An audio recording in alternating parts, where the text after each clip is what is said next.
Muchas gracias por darse el tiempo también de estar acá. Sé que están obligados, pero se agradece.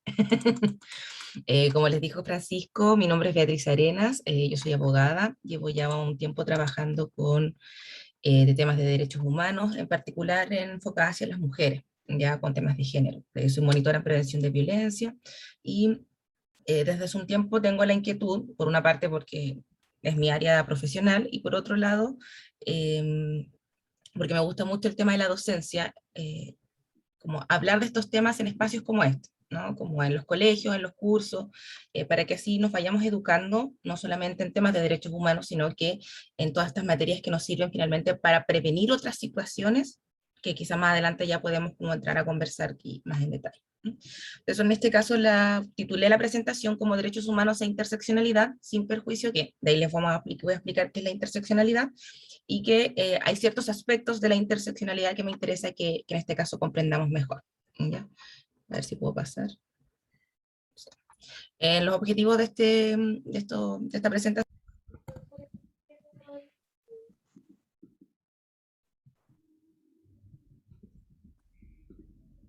¿Se Perdón, escucha o no se escucha? ahora sí se ¿Qué escucha, pasó? perdón. ¿Sí? Hubo ¿No un se estaba pequeño... escuchando? No solo ese momento, perdón, Ah, que ya, apreté bueno. una cosa y... Disculpa. Me están saboteando. Perdón. Vamos a reclamarle acá a la dirección. Como les decía, los objetivos de esta presentación son, por una parte, conocer las categorías de derechos humanos, que tengo entendido que ustedes ya las han revisado en su clase, conocer las características que tienen los derechos humanos, porque también es muy importante comprenderlas para así entender qué podemos hacer y qué podemos no hacer. Y por otra parte, como les decía, comprender el enfoque de género e interseccional, que como vamos a ver, tiene que ver con las distintas categorías que la sociedad nos va asignando a nosotras como personas, ¿ya? Y que nos hacen también estar más vulnerables a distintas violaciones de derechos humanos, en los términos que también se va a conversar después. ¿Ya? ¿Qué son los derechos humanos entonces? Bueno, los derechos nacen de la dignidad humana, es decir, pertenecen a todas las personas. ¿Ya? No tienen distinción de nacionalidad, lugar de residencia, sexo, clase social, género, religión, lengua o cualquier otra categoría o condición. ¿Por qué es importante hacer esta precisión? Porque en algún minuto esto quizás no estaba tan claro. ¿Ya? Se entendía que los derechos humanos pertenecían como a ciertos grupos más o menos privilegiados, o en general los derechos pertenecían a ciertos grupos privilegiados, ¿no? Como eran en su momento solo los hombres, o en su momento solamente las personas blancas, y así esta situación va generando una serie de hechos de discriminación y violencia en contra de ciertos grupos determinados, ya como pueden ser, por ejemplo, las mujeres, ¿no? O en su momento también los pueblos indígenas, los afrodescendientes, y así vamos sumando una serie, como les decía, de categorías que nos va poniendo la sociedad una encima de otro y finalmente hacen que seamos más propensos a ser vulnerados o violentados por la sociedad y también por parte del Estado. ¿Por qué por parte del Estado? Porque los derechos humanos son principalmente obligaciones que tiene el Estado, ¿no? Esta organización político-jurídica de la nación es la principal encargada de proteger, garantizar y promover los derechos humanos. Eh, Nosotros hablamos, no sé si alguna vez lo estudiaron también en la clase, de que conforme han empezado a evolucionar los derechos humanos y se han estudiado, se ha hablado de categorías. ¿Ya? Estas categorías sirven más bien, o desde mi punto de vista, no sé si mi colega ya compartirá esto, sirven más bien como para ilustrarlos, ¿ya? Y como para entender la evolución que para otra cosa, ¿no? Muchas personas como que los jerarquizan. Hay personas que dicen, no, los derechos de primera categoría son más importantes que los derechos de segunda categoría o de segunda generación, ya más que categoría. Pero para mí al menos sirven más como para estudiar su evolución, ¿ya? Porque como veremos de ahí en las distintas características de los derechos humanos, estos son interdependientes, ya están interrelacionados, ¿ya? No se puede separar los derechos humanos, ¿ya? Sin perjuicio que para efectos, como les digo, de estudiarlos y entenderlos, podemos hablar de categoría. Tenemos por eso una primera categoría respecto a los derechos civiles y políticos, ya que tienen que ver como con nuestra libertad individual, la posibilidad de tomar decisiones como poder trasladarnos, poder participar en las elecciones, ser protegidos, por ejemplo, ante una orden judicial, ya cuando un juez antes podía llegar y tomarnos detenido, incluso ni siquiera un juez, podían llegar y de tomarnos detenido la policía sin ninguna orden judicial, ¿ya? Luego viene la segunda generación de derechos, que cuando ya nos empezamos a dar cuenta, o la sociedad se empieza a dar cuenta, que solamente resguardar el derecho a voto o el derecho a tener una propiedad no es suficiente.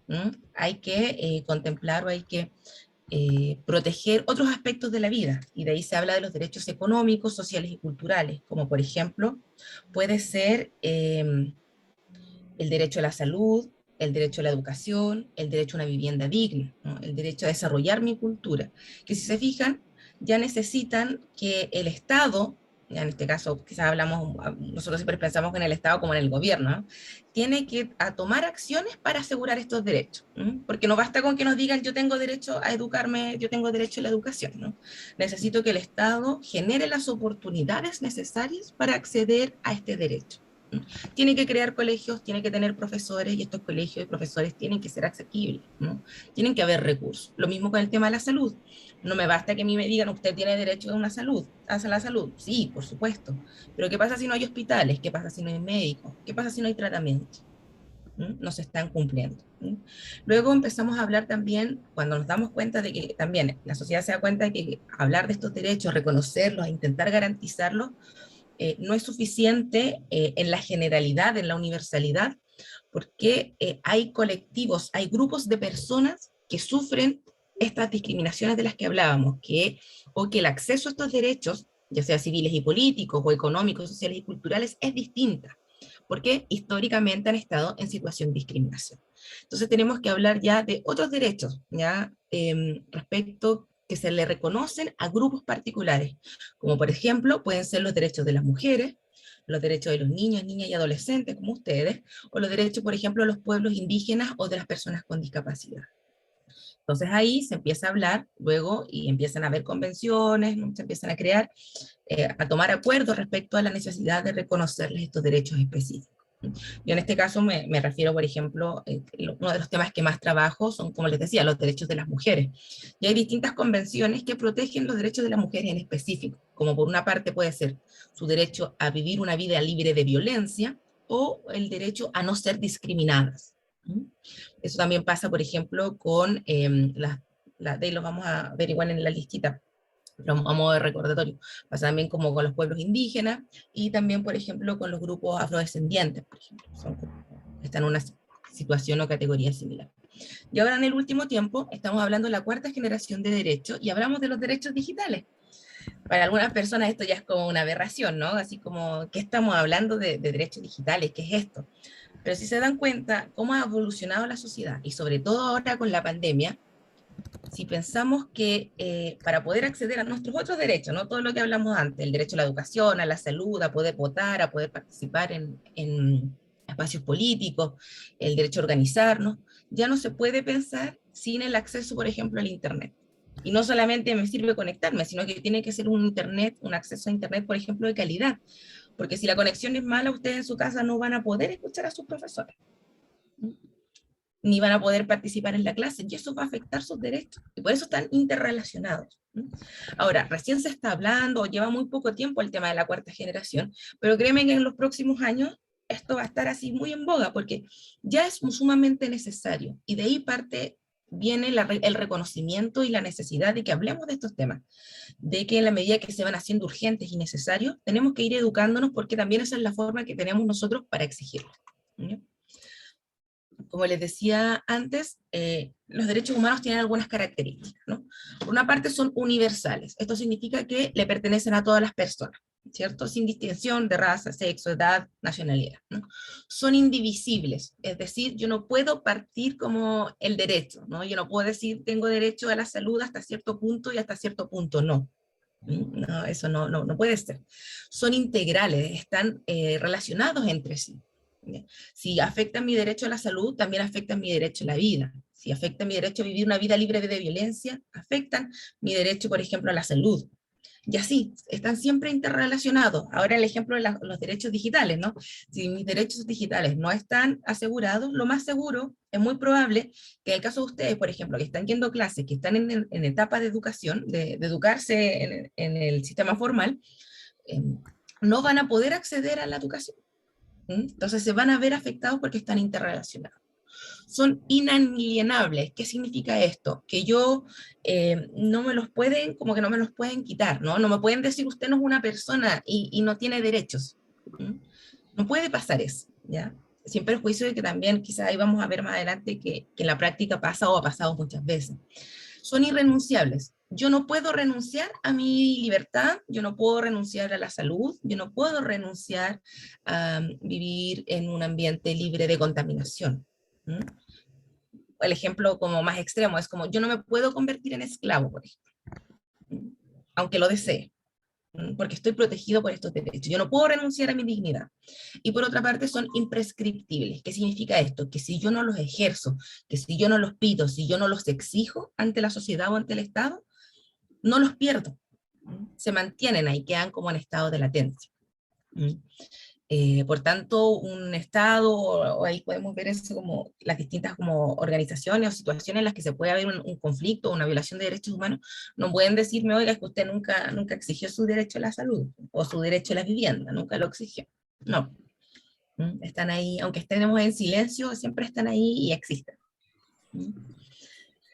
Y ahora viene la pregunta, por eso mi intención como el nombre de la presentación, ¿no? La interseccionalidad. ¿Tenemos todos los mismos, todas y todos los mismos derechos? O sea, los tenemos, sí, pero ¿los podemos ejercer de la misma forma? ¿Tenemos el mismo acceso a ellos?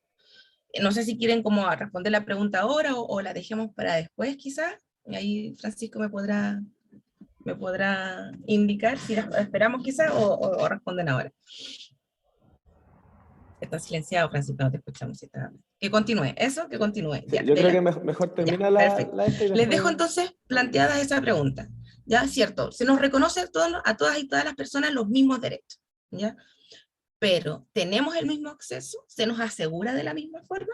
De ahí lo vamos a conversar, ¿ya? Y ahí...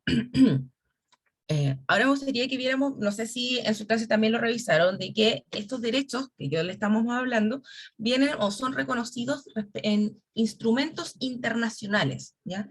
Que son acuerdos que se les llaman convenciones o tratados de derechos humanos que se firman o se ratifican por parte de los distintos estados. Ya, de nuevo, son los estados finalmente la Organización Jurídica de la Nación, la que se pone de acuerdo con otros estados para así reconocer estos derechos y ir avanzando y evolucionando. Entonces tenemos, por ejemplo, acá unos ejemplos que noté que son quizás los que más novedosos, no sé, más importantes, que es necesario que los conozcan. Por una parte tenemos la Declaración Universal de los Derechos Humanos del año 48, que esta se firmó después de que terminó la Segunda Guerra Mundial.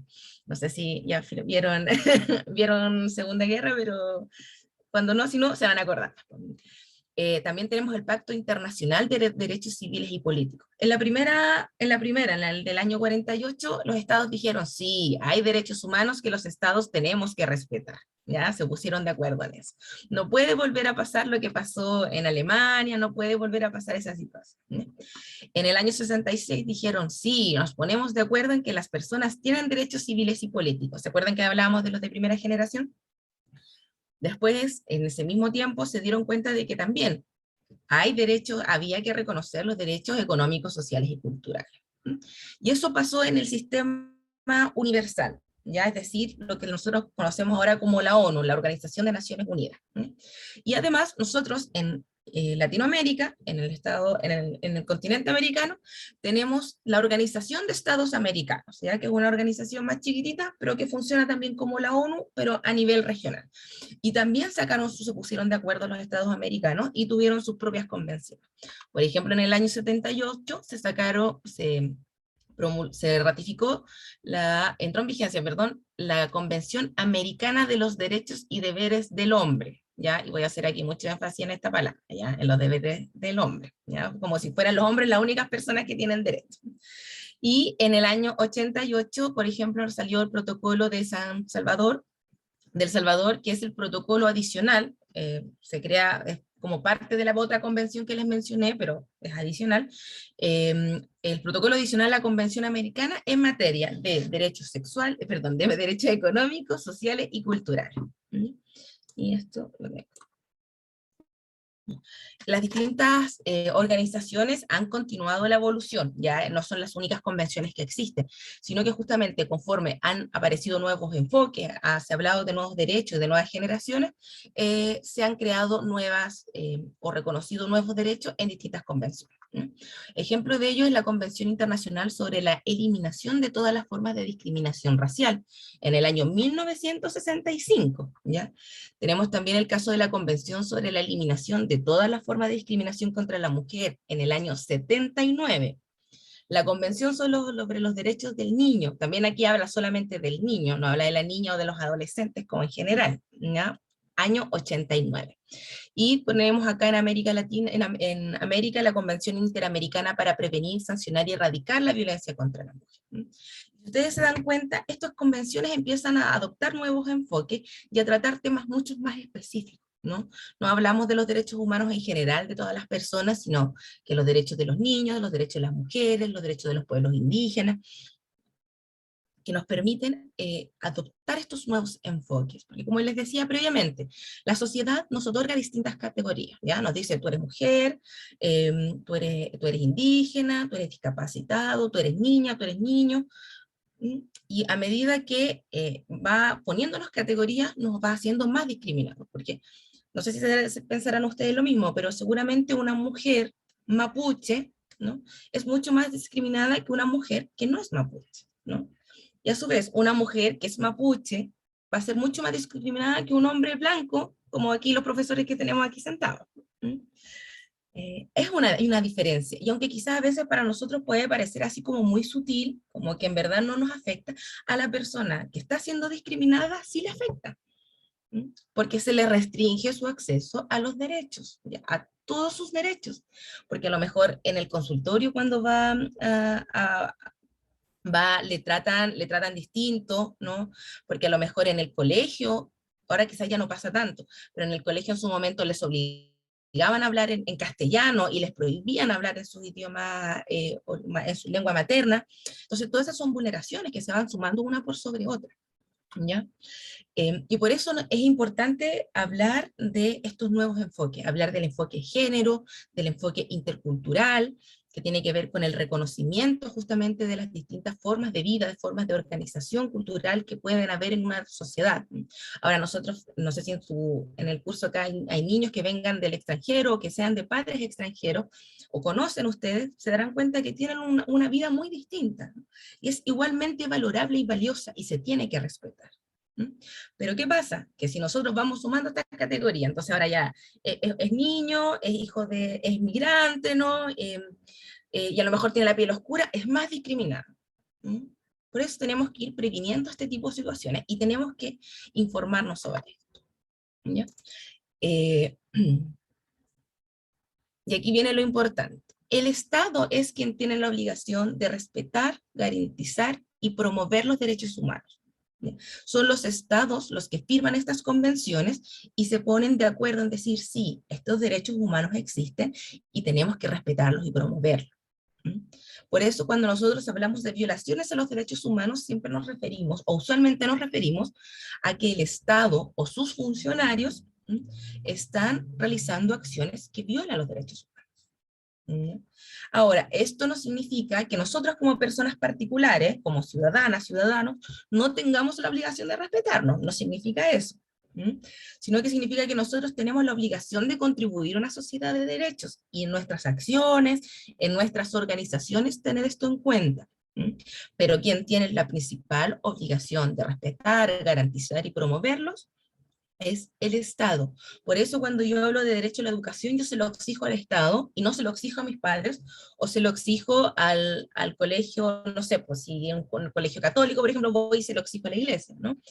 No pasa por ahí.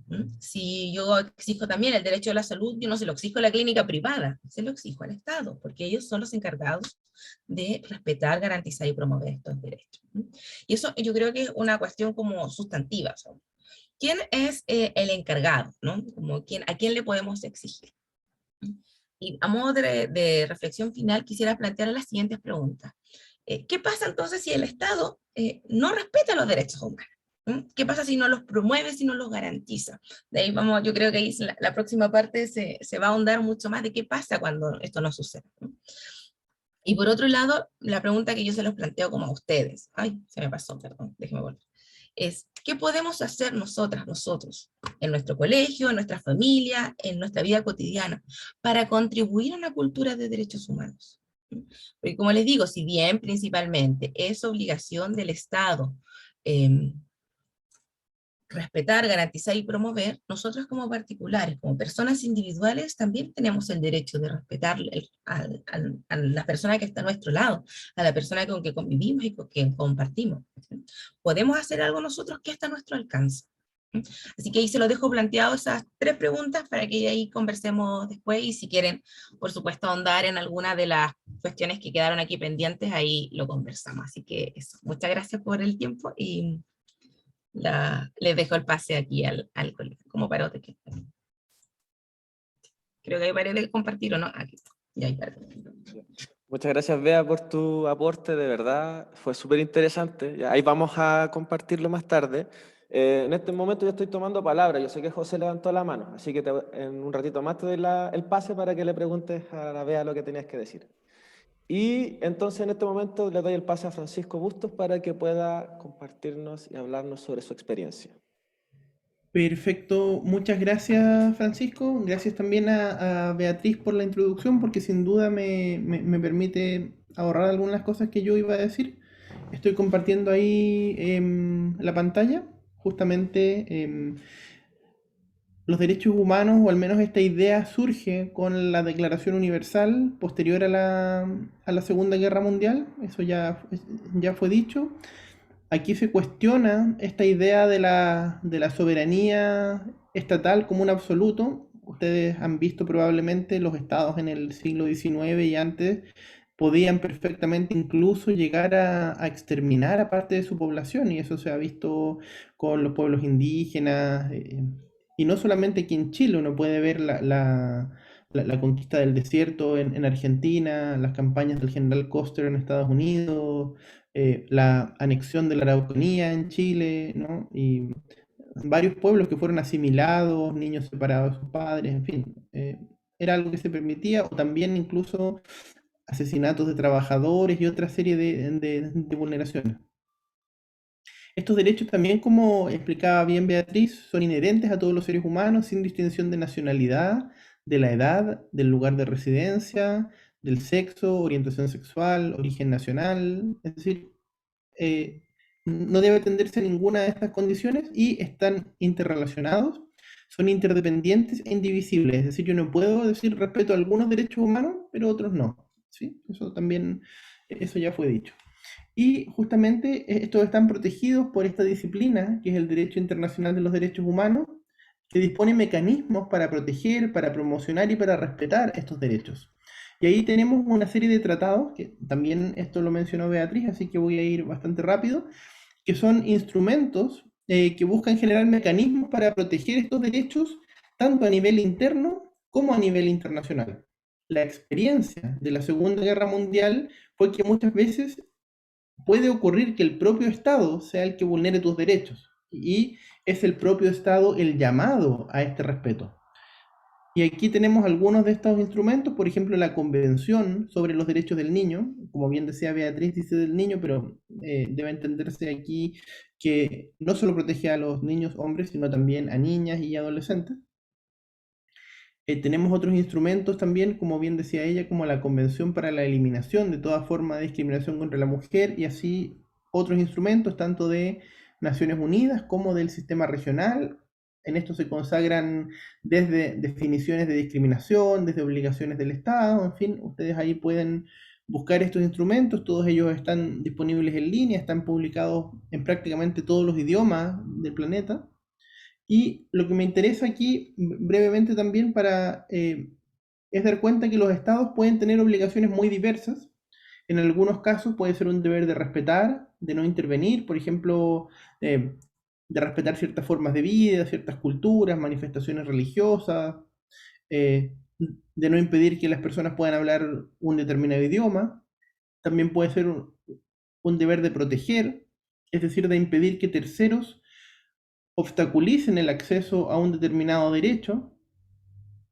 Podría ser, por ejemplo, los derechos en materia medioambiental, que ahora son más importantes que nunca, considerando la problemática que supone el cambio climático, esto que el aumento del nivel del mar probablemente provoque desplazamientos de seres humanos, provoque también que algunas zonas del planeta se vuelvan invivibles. Entonces hay un deber de protección. También hay deber de garantía, es decir, de generar ciertos mecanismos para poder asegurar estos bienes o estos derechos en caso que las personas sean vulneradas, sea en caso que sufran algún tipo de maltrato, en fin. Y un deber de promoción, de desarrollo de condiciones para acceder al disfrute de ellos, que eso comprende desde la educación en materia de derechos humanos, comprende una serie de medidas en ese sentido.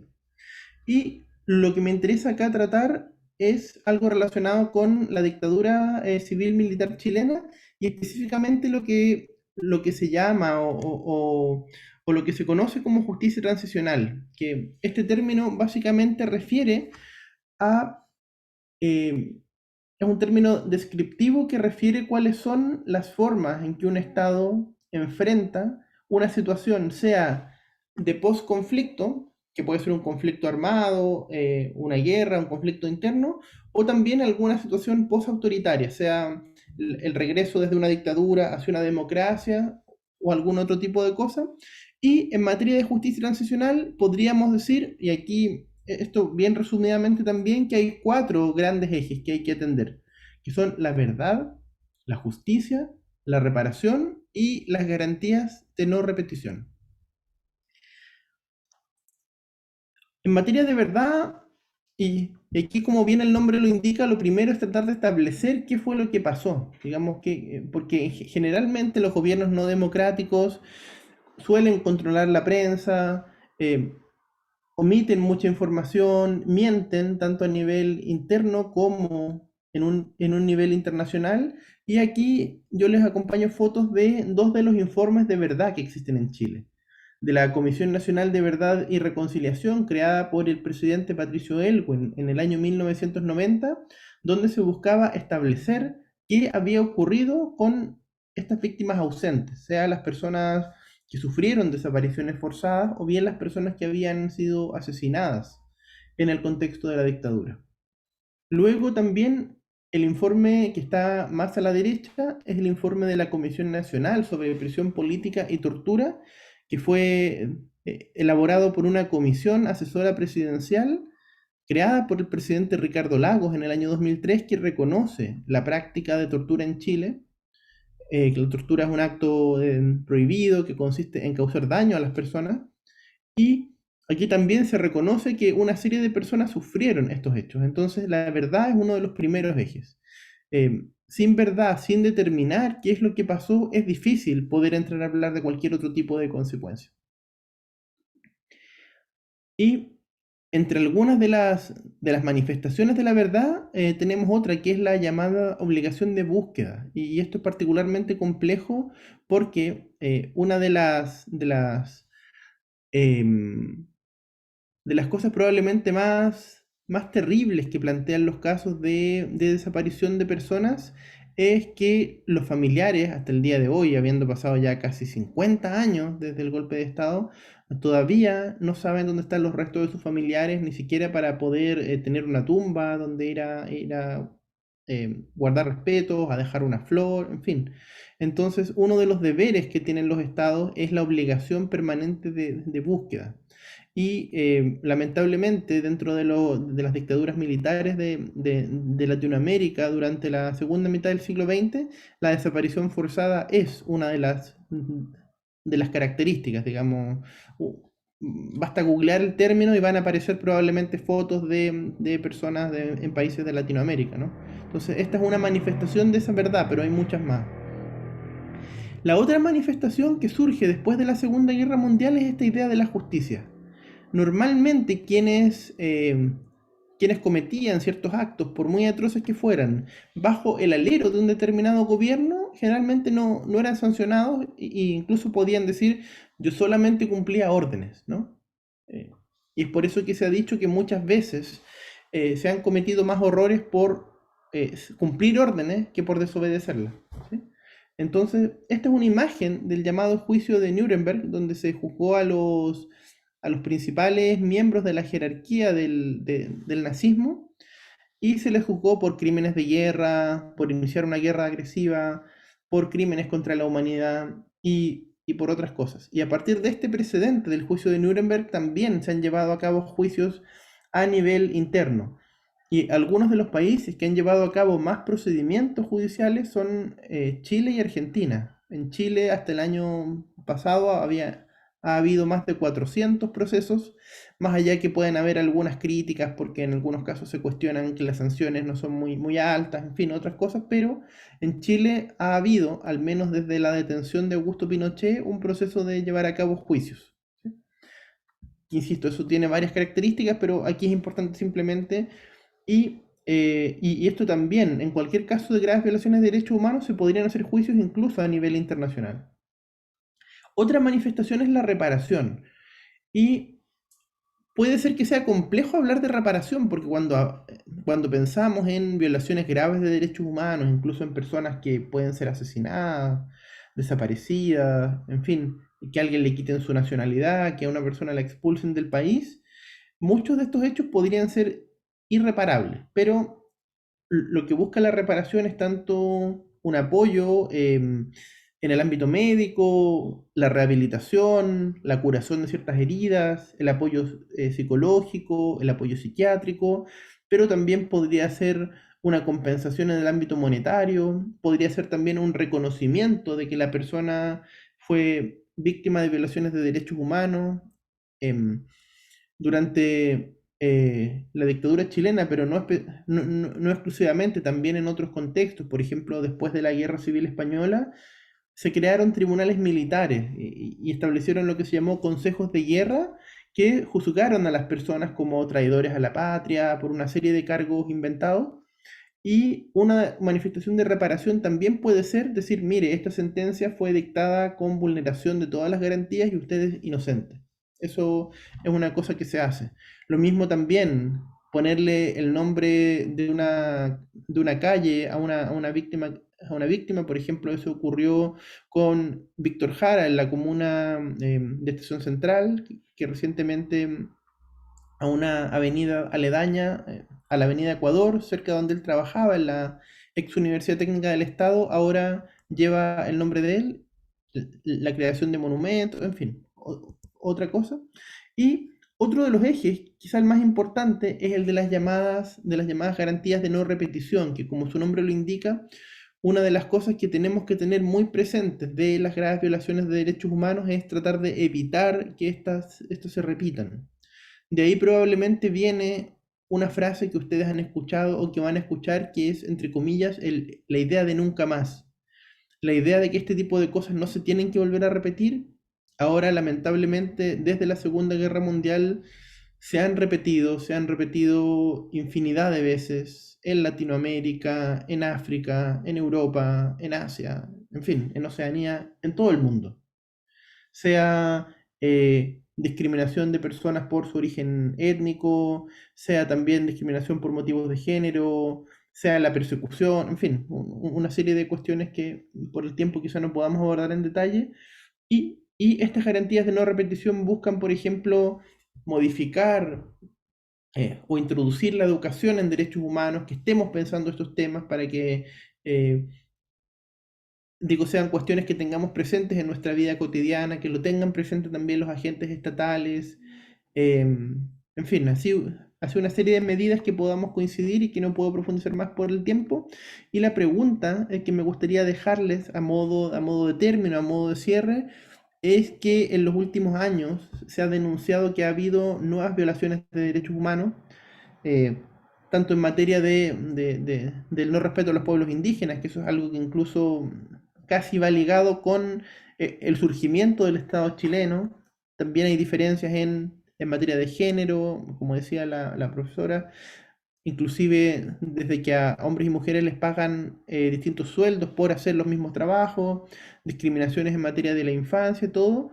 Y lo que yo quería preguntar acá puntualmente es, em, ¿por qué ustedes creen que es importante hacer memoria y cómo creen que eso podría ayudar a, a enfrentar o quizás a prevenir violaciones de derechos humanos y graves violaciones de derechos humanos? Eso es lo que les quería decir en esta síntesis bien apretada. Espero que haya sido de su interés. Ya, chicos, permiso Francisco, te voy a interrumpir. Nos queda menos de un minuto, así que por favor nos volvemos a conectar. Ya, ahí voy a pasar la lista, así que ahora viene la ronda de preguntas. Muchas gracias, Bea, muchas gracias, Francisco. Vale, tío. Vale, nos volvemos a conectar entonces.